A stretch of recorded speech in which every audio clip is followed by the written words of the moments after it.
Hello friends. இந்த வீடியோல நம்ம என்ன பார்க்க போறோம்னா, லேப்டாப் ஆர் பிசில டெஸ்க்டாப்ல வந்து மை கம்ப்யூட்டர் இல்லன்னா திஸ் பிசி ஐகான் வந்து ஷோ ஆகாம இருக்கும். அத எப்படி சரி பண்றதுன்னு தான் பார்க்க போறோம் இந்த வீடியோல. வாங்க வீடியோக்குள்ள போலாம்.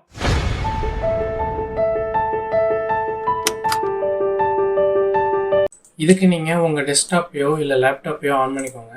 ஆன் பண்ணிட்டு ஃபர்ஸ்ட்டு உங்களோட டெஸ்க்டாப்க்கு வந்த உடனேயே ரைட் கிளிக் பண்ணீங்கன்னா, லாஸ்ட்டா பர்சனலைஸ் அப்படின்னு ஒரு ஆப்ஷன் இருக்கும். அத லெஃப்ட் கிளிக் பண்ணிங்கன்னா ஓப்பன் ஆகிடும்.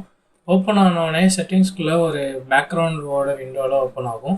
அந்த விண்டோக்குள்ளே கீழே பார்த்தீங்கன்னா ஃபோர்த்தாக தீம்ஸ் அப்படின்னு இருக்கும்.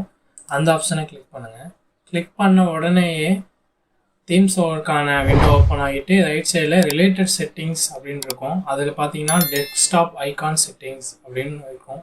அதை கிளிக் பண்ணி ஓப்பன் பண்ணிக்கோங்க. ஓப்பன் பண்ண உடனே அதில் டெஸ்க்டாப் ஐகான்ஸ் அப்படின்னு ஒரு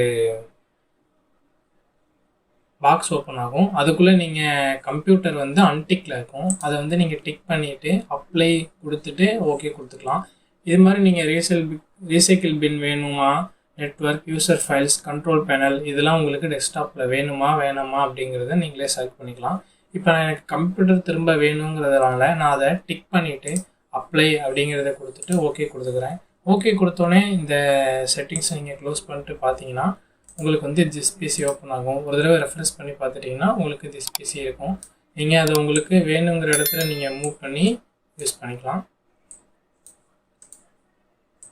இப்போ பார்த்தீங்கன்னா திஸ் பிசி வந்து உங்களுக்கு வந்துடுச்சு.